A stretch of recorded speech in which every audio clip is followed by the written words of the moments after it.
All right, so hello everybody. My name's Kaylee and I'm the program director for the Interfaith Center. And we are doing this event tonight with our lovely guest, Susan, who's going to share some knowledge with us about how we can, ignite this plastic-free July eco challenge that we're doing as an Interfaith Center, but also just as a community.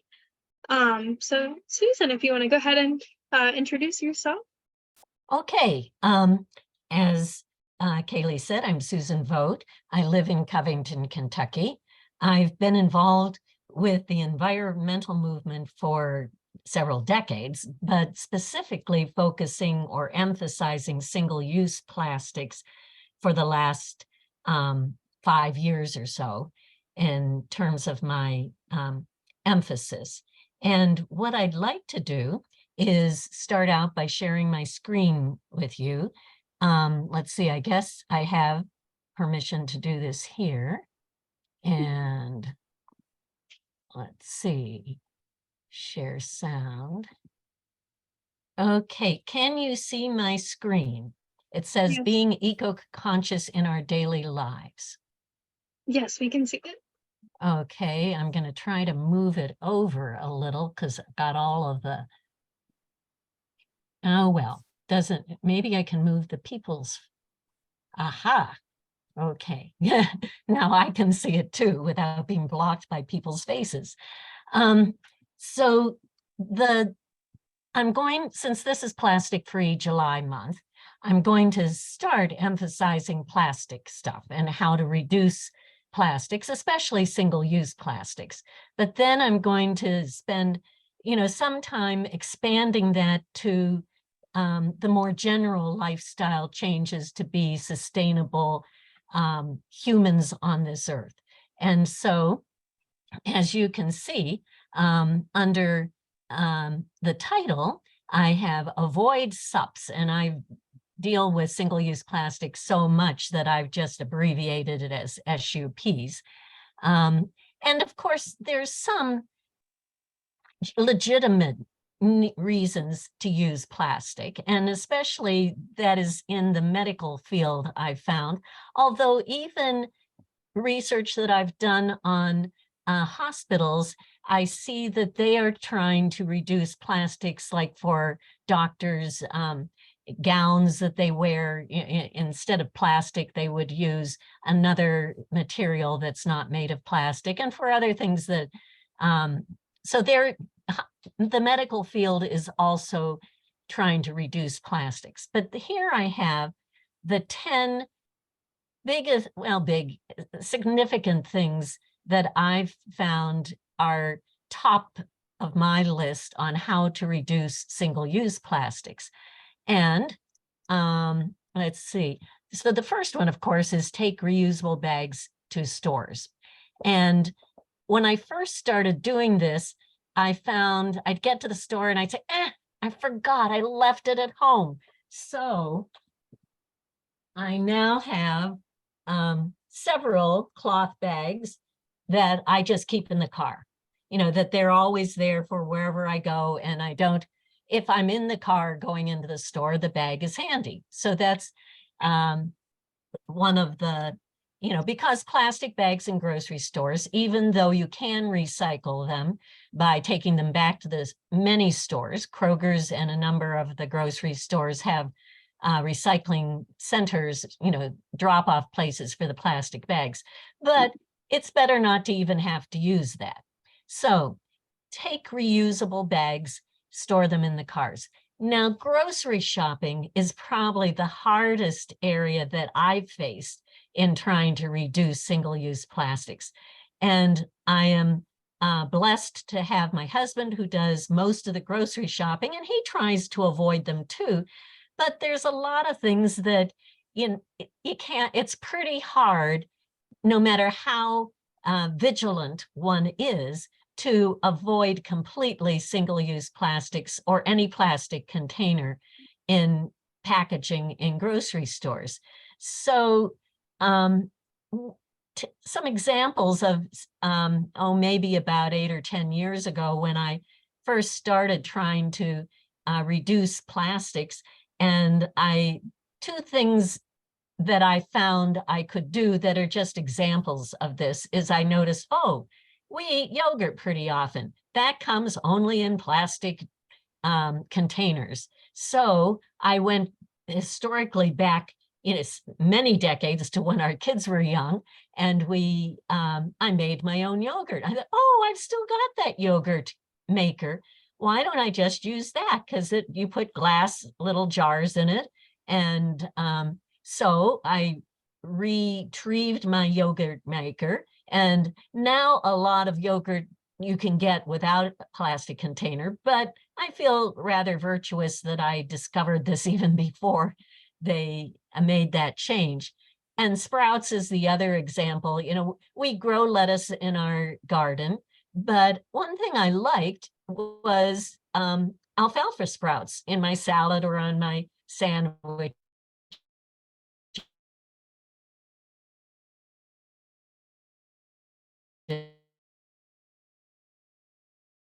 And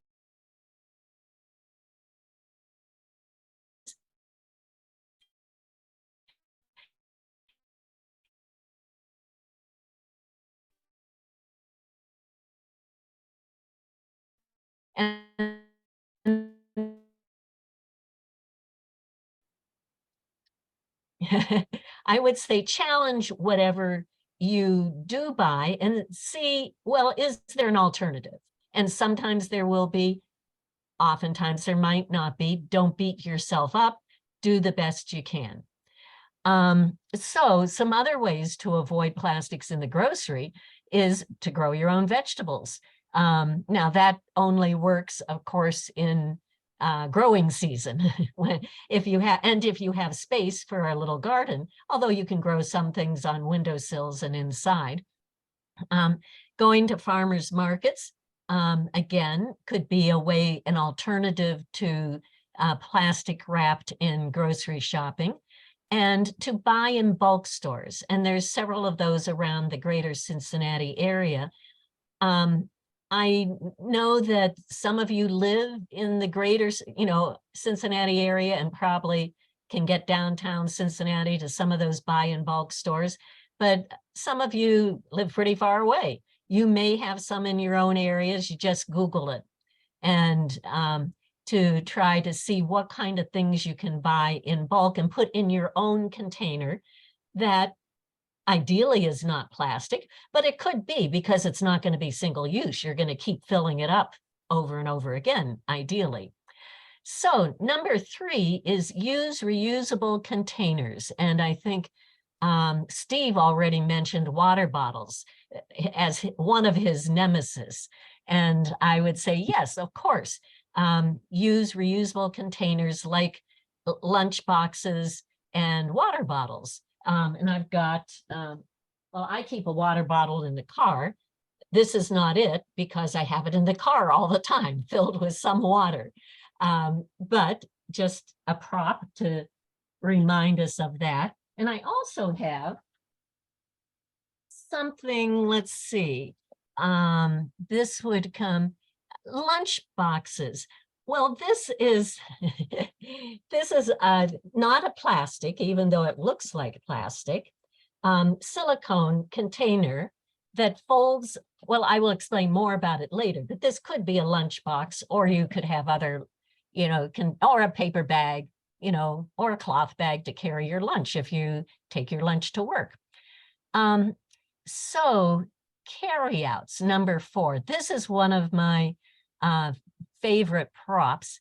Of course, in our own household, when we do carryouts, although luckily we eat most of our meals at home and don't need that, but any social being in this century, there are going to be times when you want to get something in a carryout.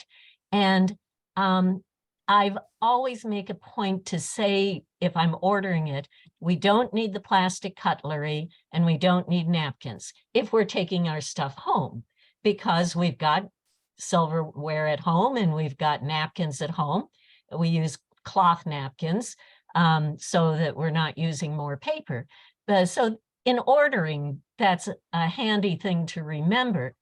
But also, what if I'm actually going to a place like a potluck dinner or something that's not in the restaurant itself?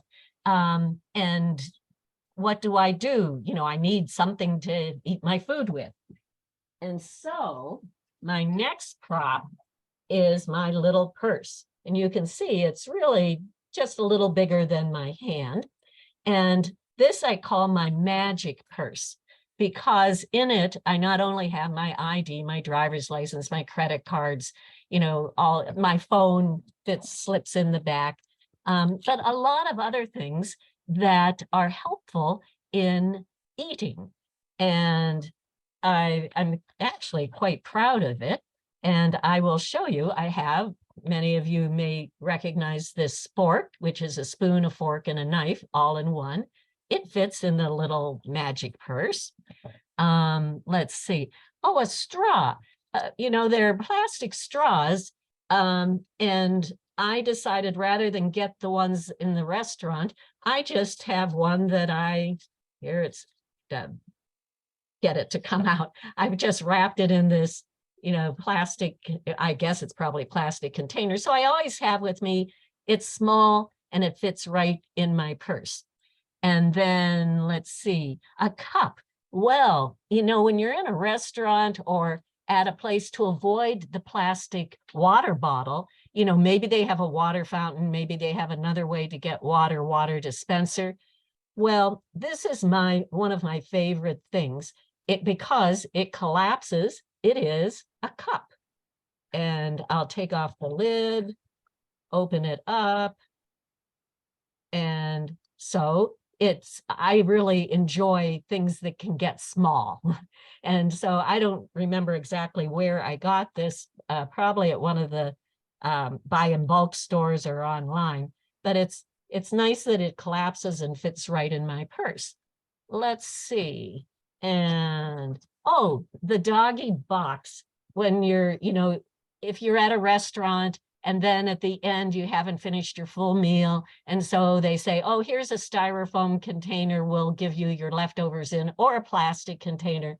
Well, this plastic box that I mentioned earlier, it collapses to be just one sheet of plastic. Now, I don't use it that often because it's sort of big to carry around. I'd need, I could leave it in the car, but I could put my leftovers in this container and open it up, and there's my stuff. Okay, so let's see if there's another thing in this. I have my mask for COVID and other things, but one thing that is one of my favorite things is this little name tag. And of course it has a plastic covering, but the main thing is, if you go to as many meetings as I do, and I go to many, they're always giving you name tags. And that's good because you want to know who's there. But I got tired of having, the peel off name tags or other ones and I thought I'll just have one generic name tag, which I can carry with me all the time, fits almost any occasion, and it slides into my purse easily. There are a few other things, but that's enough for now. So in the kitchen, number 5, how do we avoid plastic dishes and wraps? Well, one thing, of course, if we're at home, we have Corelware. I don't know how many of you are old enough to remember, or maybe you have Corelware or something like that, or real dishes that aren't plastic, and that's great. But what do you do when you're finished eating off of it? You've avoided the plastic plates. Unless you're feeding an army, I don't think you probably need, a huge amount. You don't need that. But so I have silicone little containers.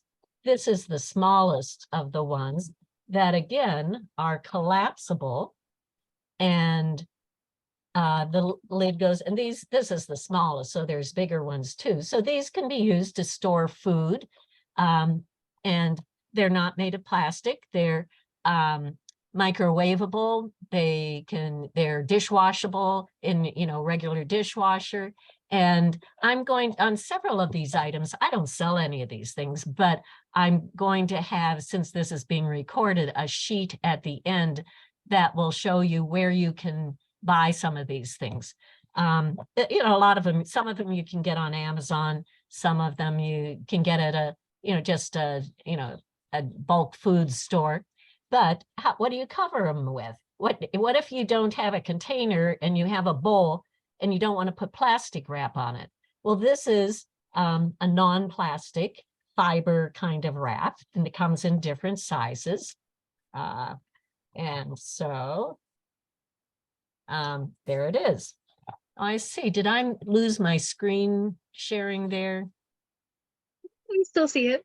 Okay, good. I can't see it myself, but so that's so for carryouts, the kitchen, that's the silicone. Oh, and beeswax. The wraps are made of beeswax. Okay, and then in the bathroom, number 6, a lot of cleaning bathroom stuff comes in plastic bottles. But ways to avoid that is, of course, to buy your soap, just, a bar of soap, or to buy liquid refills and put them in your own containers. So here's one brand that I've used, and there are several kinds like this. This is called Clean Cult, and that is a liquid hand soap. So I just put it in a reusable container, and I, just squirt out a little bit of soap whenever I need it.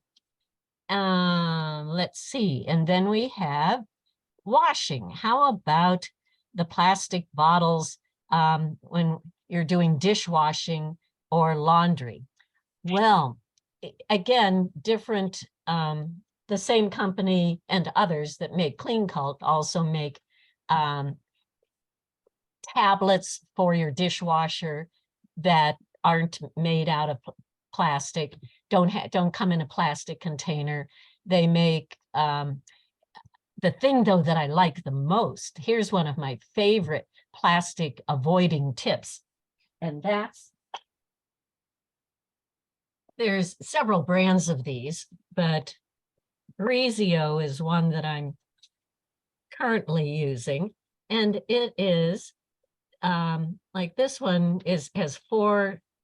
would do 4 loads of laundry. It's perforated. So you just, instead of putting a liquid or a powder in your washing machine, you just tear off one of these, put it in first with the water, it dissolves, and voila, you've got, your soap in your washing machine without it coming out of a plastic container. So Brizio and Earth Breeze are 2 brands that I've used over the years, and they're one of my most fun things to use to avoid plastic. Let's see. Washing, bathroom washing, avoid dishwashing, I think I mentioned. Newspaper wrappers. Now, a lot of people don't get their papers delivered in paper wrapped in plastic anymore. They're getting their news online. However, we still get the Cincinnati Enquirer and the New York Times in paper because I like to do it. We have the subscription anyway. And if I had a dog, that plastic bag would be convenient to pick up what's the dog remains. But if you don't have a use for those plastic bags, what I would usually do is just take them to Kroger's or the grocery stores that recycle plastic bags. And I have a place in my kitchen where we just collect all those things. So let's see, diapers. Oh, this is now, indeed, this is an old-fashioned thing. Many, many years ago, when our kids were in diapers, it was still in the age where a lot of people used cloth diapers. And so I started using that because other, plastic diapers didn't exist. But one of the side effects of that is that when the kids outgrew the diapers, yeah, we have 4 kids, so it was a while because we'd reuse them through each child. You have a lifelong supply of rags for cleaning. And now there are other ways to get rags. A lot of our clothes that instead of throwing them away, they've got tears or rips in them. If they're a nice cloth that is absorbent, I just cut it into little pieces, smaller pieces, and those are rags too. So instead of using a sponge or something made out of plastic, I'll often use these rags and I run them through the laundry, once every several weeks. And so there's use for things that are even scrap material, and rags would be one of them. And the last one is, the name tag, the miscellaneous. Now, how I can't see my Zoom thing, but you can. It doesn't matter if I can't see it, but I'm wondering why not. Stop share. You are screen sharing. I'm going to try to screen share again and see if that helps. Okay, well, let's do it all over, starting from scratch, screen sharing there, share. Okay. You can, I hope, see my screen again. Yes. Yes, okay. So I'm going to scroll up to sustainable lifestyle. So that's sort of the hardcore summary of my favorite reducing plastic, things that I've learned over the years. And there are many more. But to more generally now get into the area of, well, what about other sustainable practices that may or may not involve avoiding plastic? And so this is a handout that I just want to highlight a few things, and then we will get to Q&A after that for things that you may wonder about more. Spirituality. I'm a person by faith and tradition, Catholic background, but you don't have to be a particular faith in order to be spiritual.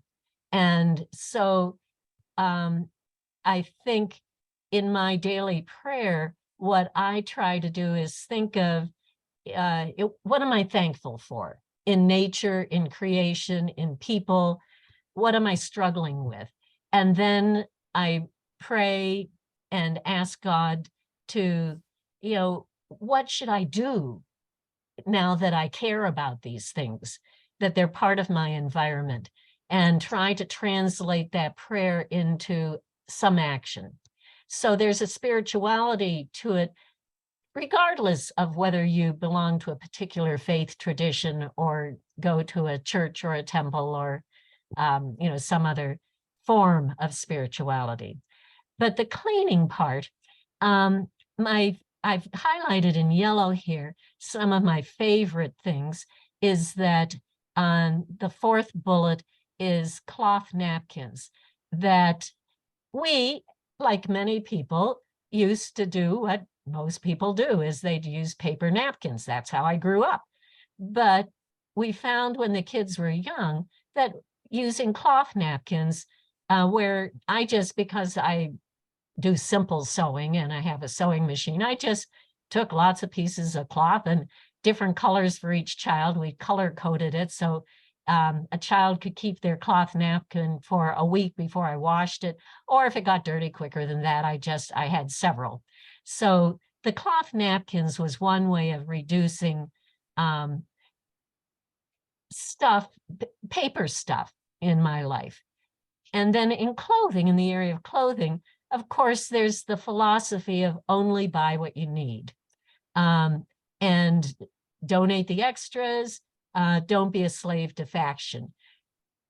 That maybe takes some maturity and life practice, and not being a person who has to be in a very public um, setting very often, but you can wear the same clothes and very few people will notice. So I gave up being a slave to fashion a while ago. Educate ourselves. There's lots of ways to do that. I have some links there. Because this is being recorded, I'm going to leave you with, at the end, a 2-page handout that has a lot of links for products that you might say, well, how do I get those, covers that aren't plastic for my bowls? It'll give you some resources for that. But learning about the local laws, what's our government locally, regionally, nationally doing, and getting involved in that kind of change. It's hard because I don't like to get real political, but going to, signing a petition, going to a local meeting of my city council and voicing my concern can be a healthy thing to do and can make a difference. It's more systemic. Food and beverages, let's get up there a little further. Of course, I've tried to reduce the amount of meat I eat, but if I'm at somebody's house and they're serving meat and I'm a guest, okay, I don't complain.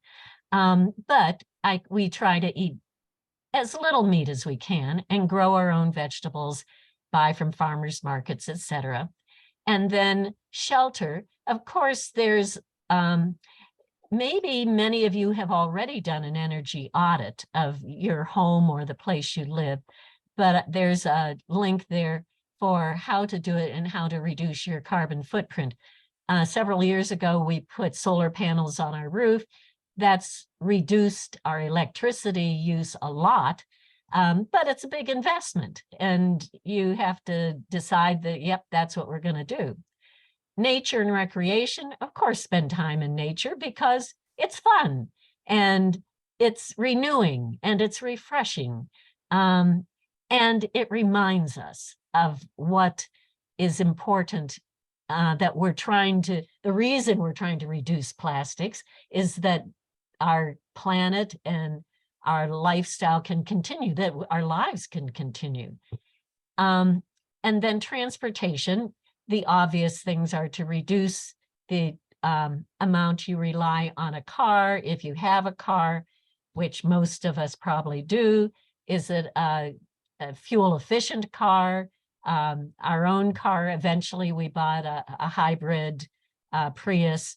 And what about my driving habits? There's some, not idling for long periods of time as you're waiting for the kids to come out of, school or things like that.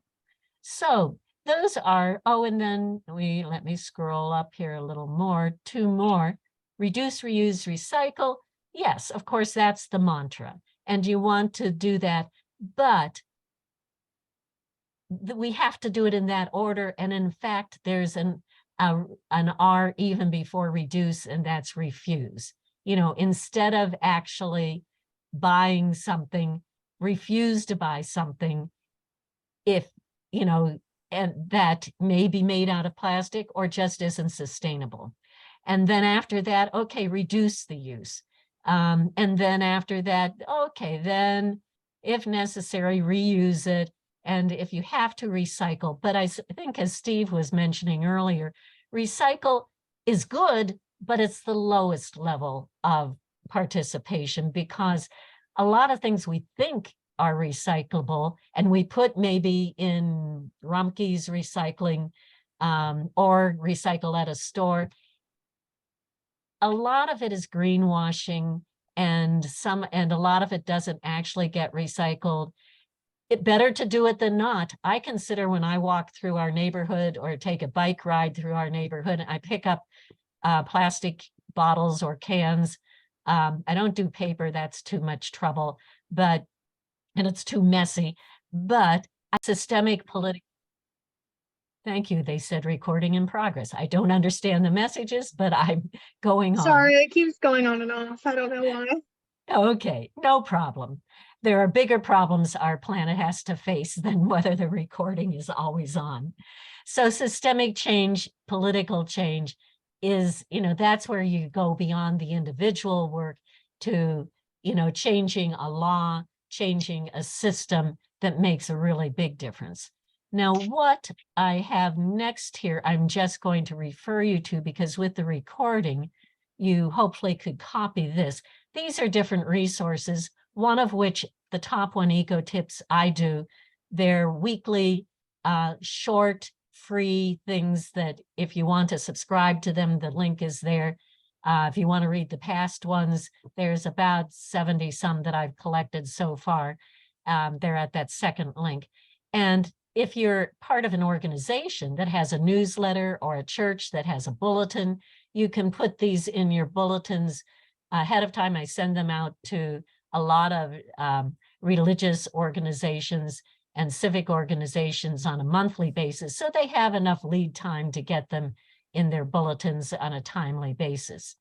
So I'm almost finished, but I want to show you that for the recording's sake, that I have some samples of what and where to find some eco-friendly household products.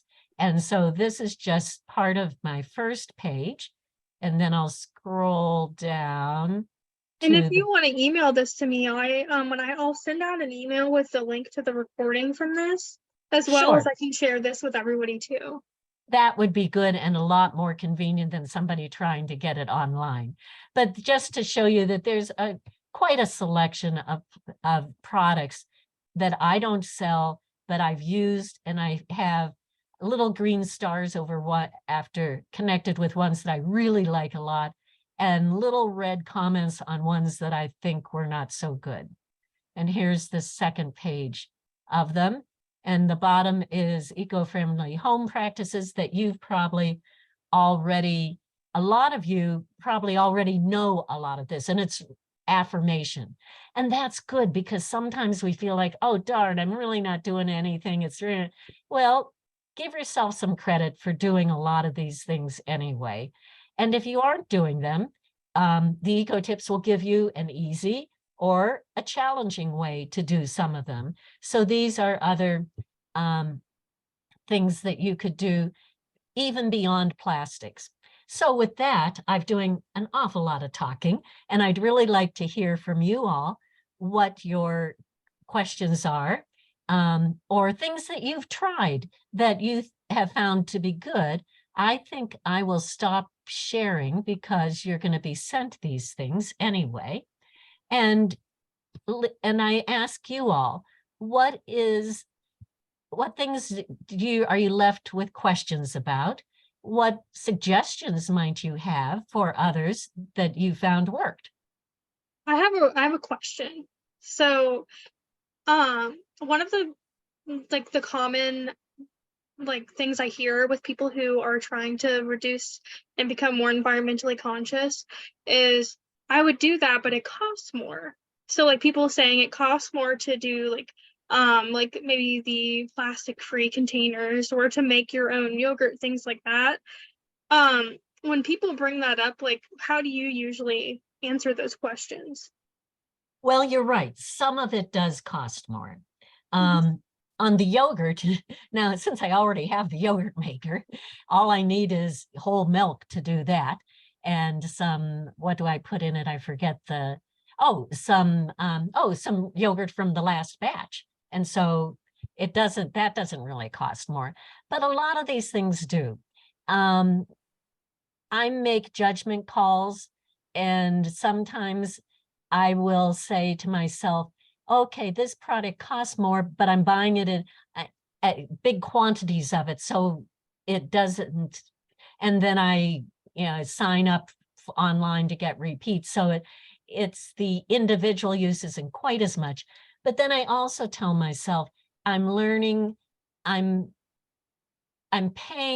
investing in the future of our planet. And it does cost more. Not everybody has that discretionary money to be able to pay higher prices. And you do what you can, but I'm going to invest in that instead of some recreational thing that, I'll go out in nature for a walk instead of going to something that costs money. So that's some of how I justify it. Maybe other people have, and I've done a lot of research on the list of products. One thing I've done is show you the breakdown of, if you get it in quantity, how that reduces the price. It probably doesn't quite reduce it as much as getting something at a big box store. Thank you so much. I was curious about that. I know it kind of ties into like the political or social activism aspect of this conversation, because even for things like public transportation, rideshare, electric vehicles, all of that is like kind of tying in with this too. So yeah, I just wanted to ask that question because I know part of being environmentally conscious is having those difficult conversations. So I wanted to make sure I asked that. And sure, a hybrid car, electric vehicle may cost more. Solar panels cost us a lot of money. The payback is almost 10 years, I think, to actually, and so we waited until we had the roof repaired before we put them on, so we wouldn't have to take them off. And those are calls that you have to make. Sometimes they're tough.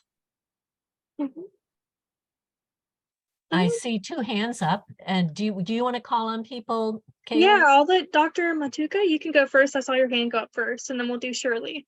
Yes. What worries me is, excuse me, the use of plastic bottles for water. Shouldn't we assume that most cities have clean water, water that's clean enough to be drunk and used, so that we don't really need to be buying bottled water? I mean, I do buy it, and my wife does, and I try it's to the container for the water. Yeah. Why don't we just start using the regular water, which we trust our chemists to put in good, they put the medication to clean it already. Yes, and I certainly agree with that. Now recently we bought a filter, just a canister that we pour our regular water in. I trust the water locally. I'm glad it's fluoridated, and because I'm the daughter of a dentist and fluoride is important, I don't want that filtered out. So I put our water that we use at home in, goes through the filter, and that's fine. But I trust the local water in our greater Cincinnati area. There may be places in the world and in the country that that's not true, but I think you're right and the question is, what kind of container do you put it in? And if it's reusable, metal is best, and that's what I keep in my car. A plastic container would be okay, but at least it's not a single-use plastic bottle that's just discarded. Okay. Perfect. Thank you for that question. We'll do Shirley. You have a question, and then we have one that was messaged to me. I'll do that after yours. Okay, I just wanted to mention, probably 4 or 5 months ago, I started using the wool dryer balls, and I love them. I love them. They're noisy, but that's okay. And recently I started using Earth Breeze. I always wondered, when I would take my recycling, those laundry detergent things are huge. It's like, so Earth Breeze, 60 loads of wash for $12. I don't think that's expensive. And right. I live on Social Security. It's not that I have a ton of money, but I think that's reasonable compared to other laundry detergent that you buy. Yeah. 60 loads for $12 and postage is free. Yeah, I I'm a big fan of both of those things. We've been using dryer balls for decades, since they were invented, I think. They used to be Okay. plastic, now they're the wool or, a fabric. And the Earth Breeze or Breezio, they're paper-like little Right. things that you put in the laundry. They're so convenient and they're cheap. You're right. And they smell good. The laundry smells good when it's finished. And I've had no complaints from my husband Right. or our kids. Right. I like both. Awesome. So Dorothy, I see you raised your hand. I'm going to ask the question that was messaged to me and then we'll get to you. Okay. So somebody, actually Steve, had actually messaged and said, I'm a meat eater. Please offer me some suggestions that can allow me to eat meat in a more environmentally friendly way. Well, I don't know if I have a good suggestion for that. I just eat less. And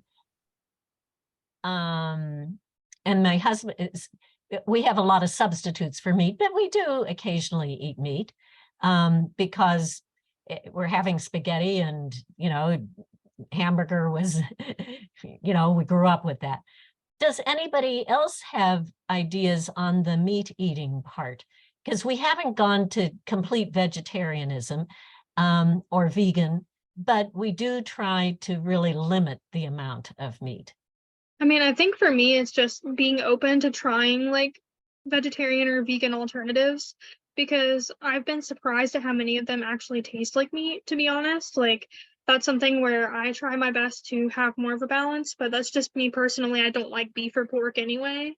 Like the only meat I actually will eat is chicken and fish, so it's never really been that hard for me to do it, but I can understand how people who really love meat, it can be a challenge. I have heard, like, if you can connect with like a local farmer or with people at farmers markets will often sell like meat from the animals that they've raised on their own farm, and so like where the meat's coming from, it's more sustainable in that way. So, and then Betsy just messaged and said buy local farm meat as well. So. Yes, well, good idea. And let me ask my husband, Jim, who's on this call, if I know he has some kind of meat substitute that seems to taste just like meat. Are you able to unmute and say what that is, Jim?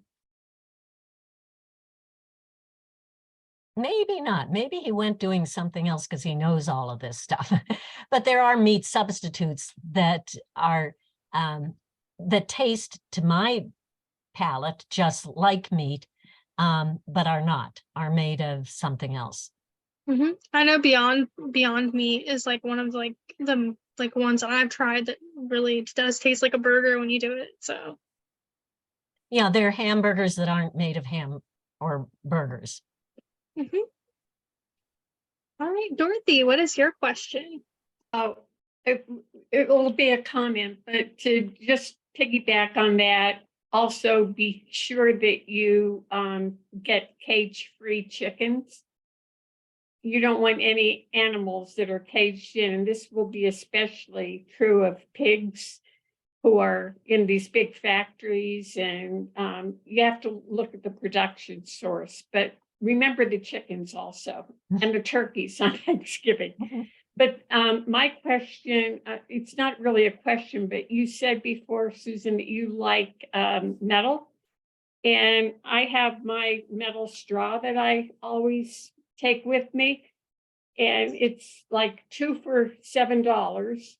And they're collapsible since you like them to collapse. And then they come in their own container. And we've had them forever. This particular one, I think, is called Bantic, Bantic. But this goes with us when we go out. Great, yes.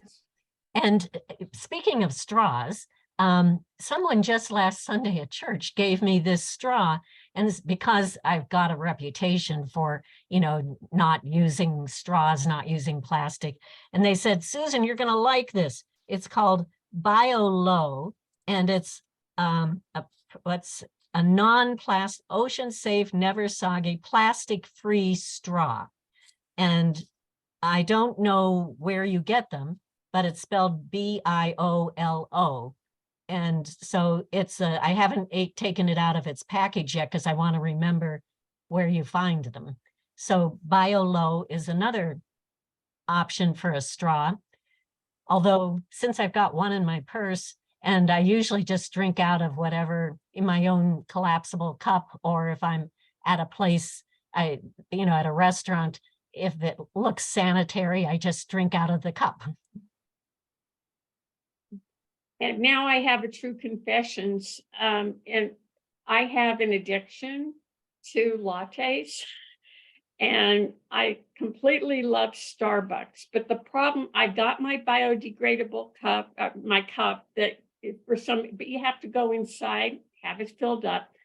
And I tried to stop them putting that little green plastic in the top if I order ahead. Mhm. And the manager tells me, well, I'll tell all my staff that when your name comes up, they shouldn't put that in. But I imagine millions of these little green plastic tops going into the containers of coffee to keep them hot. And I just don't know what to do. And I- the crazy thing about that is actually because they do that because there were tons of people like had pressed charges on restaurants because they would burn themselves. So it's actually like so it doesn't spill out. So like it's a liability thing. But I agree with you. And I know even during COVID, like because I have like the reusable cup as well. They were like not letting us use them, which is understandable, but I haven't tried to use it since then. But that's another way. If some restaurants will allow you to do that. So Yeah. And these are tough things because personally, I just never liked coffee. So I don't drink coffee. I dig tea sometimes, but I'm fine with water most of the time. But that doesn't solve your problem because most of the world drinks coffee and you're going to get it at places. And the solution there is often a movement of lots of individuals saying, contacting, like if it's a Starbucks that you go to often, getting your friends to contact them and say, I don't want this either. So if they start hearing it, not only from you, but from lots of people, the demand will start to get them thinking, oh, we better make some changes. So it's a matter of multiplying individual efforts to make a change societally. Since I'm not a big coffee drinker, but I'd say, do what you can. One individual making, avoiding the kind of green plastic thing or whatever it is that goes in is probably not going to change the history of our planet and how we survive. But if a lot of people complained, they'd find another way. Steve, did you want to, I see you raised your hand. Did you want to talk about what you messaged or is something else? I raised my hand kind of by accident, but I actually reuse plastic straws over and over again. I wash them and dredge them through a tub of hot soapy water. I rinse them in super hot water and I reuse plastic straws over and over again. And I see no problem with that. Any reactions will be appreciated. I think that sounds like a great idea because single-use plastic is the big offender. Just use it once and throw it away. I have plastic containers in our house that because I'm using them over and over again, they get a pass. Okay, I've had these for years and Exactly. I'm not buying new plastic containers, but I'm just reusing ones. I try to be careful about what I put food in, but other than that, I use plastic containers for lots of things because they've been around since our kids were small.